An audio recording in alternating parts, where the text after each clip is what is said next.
নমস্কার বন্ধুরা, সুন্দরবন লাইভ চ্যানেলে আপনাদের স্বাগত জানাই। আমরা আমাদের চ্যানেলের মাধ্যমে ধারাবাহিকভাবে তুলে ধরার চেষ্টা করছি সুন্দরবন ও সেখানকার মানুষজনের সম্পর্কে কিছু তথ্য, যা কেউ কখনো বলেনি। আজ আপনাদের সামনে তুলে ধরব হাওড়া বিজ্ঞান চেতনা সমন্বয়ের সুন্দরবন সংক্রান্ত কার্যকলাপ সম্পর্কিত একটি প্রতিবেদন। গত 27শে ডিসেম্বর থেকে 31শে ডিসেম্বর পর্যন্ত শতাধিক ছাত্রছাত্রীকে নিয়ে সুন্দরবনের প্রত্যন্ত এলাকায় তাদের কর্মসূচির কয়েক ঝলক আপনাদের সাথে।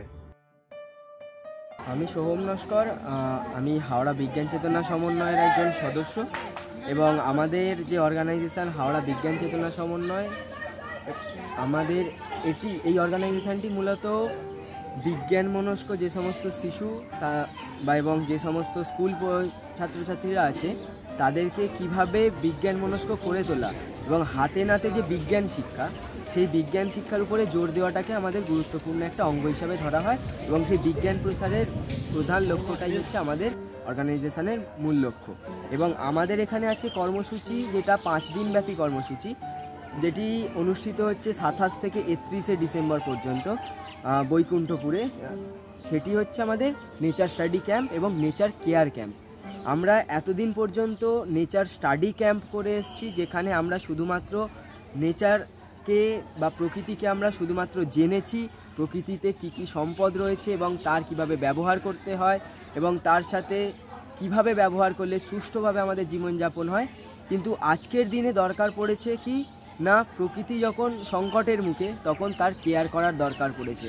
তাই এবারের আমাদের নতুন নতুন করে হয়েছে, যেখানে আমরা নেচার স্টাডি এবং নেচার কেয়ার একসাথে আমরা বিষয়টিকে এনেছি এক ছত্রের তলায়। এবং তার সাথেও আরও 2টো ক্যাম্প আমাদের সাইমালটেনিয়াসলি অর্গানাইজ করা হয়েছে, যেটা হচ্ছে ম্যানগ্রোভের স্পেশাল ম্যানগ্রোভের ক্যাম্প, যেখানে কলেজ পড়ুয়া ছাত্র এবং পিএইচডি ছাত্রছাত্রীরা এবং যে স্কলাররা রয়েছে তারা ডিরেক্ট পার্টিসিপেট করতে পারে। এবং তারা এইখানে যেহেতু ম্যানগ্রোভের জন্য আমাদের সুন্দরবন বিখ্যাত, তার সেই এক্সপোজার বিভিন্ন যে সমস্ত রিসোর্স, অর্থাৎ যে সমস্ত বিজ্ঞানী এবং এই ম্যানগ্রোভের যে সমস্ত বিশেষজ্ঞরা রয়েছে তাদের সান্নিধ্যে তারা সেই ব্যাপারগুলো শিখতে পারবে। প্রথমেই আসে আমাদের হচ্ছে যে আমরা যখন বাইরে যাব তখন আমাদের বাইরে বেঁচে থাকার জন্য যে সমস্ত প্রাথমিক বিষয়গুলো আমাদের শেখা প্রয়োজন, সেই সমস্ত বিষয়গুলো আমরা ক্যাম্পে শিক্ষার্থীদের শেখাই, যেখানে তারা খোলা আকাশের নিচে খোলা প্রকৃতিতে প্রত্যেকটা জিনিস খুব সুষ্ঠুভাবে সম্পন্ন করে এবং তারা শিখতে পারে। প্রথমত হচ্ছে আমরা বাইরে এসে কিভাবে থাকতে হয়, কি হাইজিন মেনটেন করতে হয়, কিভাবে থাকতে হয় প্রকৃতির সাথে, কিভাবে ডিসিপ্লিন রাখতে হয়, সেই ব্যাপারগুলো আমরা প্রথমে আমাদের ক্লাস থাকে নেচার স্টাডি ক্যাম্পের মাধ্যমে। এছাড়াও তার সাথে থাকে যে আমরা ক্যাম্প কিভাবে করব এবং সুন্দরবনে যে সমস্ত গাছপালা পশু পাখি রয়েছে তাদের যে বিশেষজ্ঞের মাধ্যমে তাদের সুন্দরবন ঘুরিয়ে দেখানো, কিভাবে তাদের চিনব, কেন তাদের আঘাত করব না, তাদের বাঁচিয়ে রাখা কেন দরকার।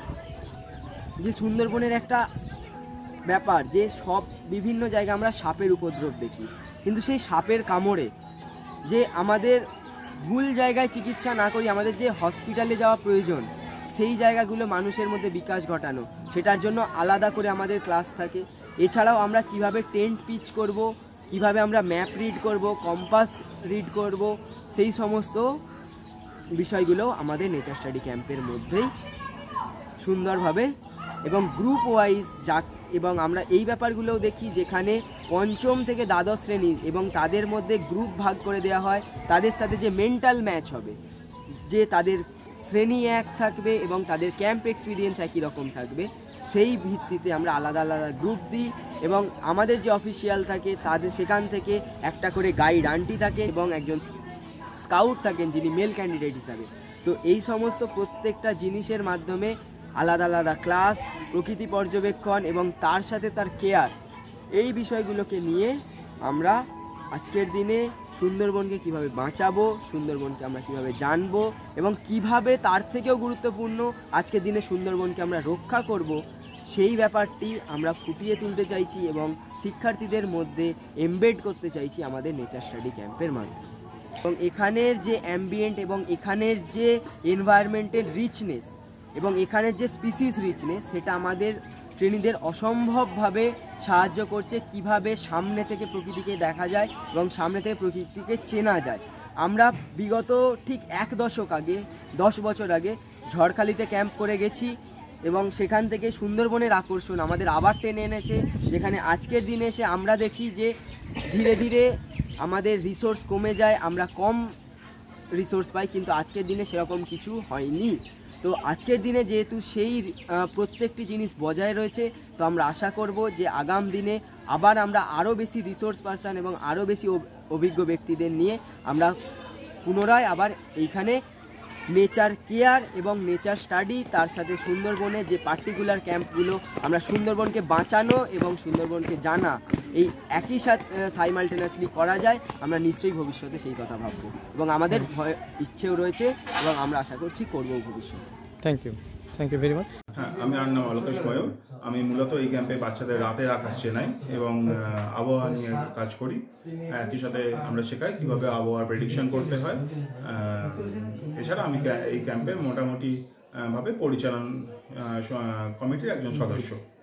না, নিশ্চয়ই আমরা খুবই স্যাটিসফাইড এবং এই যে জায়গাটা, এটা আমরা বিগত 5 বছর ধরে মোটামুটিভাবে যে কোনো একটা ক্যাম্প সাইটকে আমরা নোটিস করতে থাকি এবং এখানে গত বছরও আমাদের অনুষ্ঠান হওয়ার কথা ছিল, কিন্তু শেষ মুহূর্তে কিছু অসুবিধার জন্য আমরা করতে পারিনি।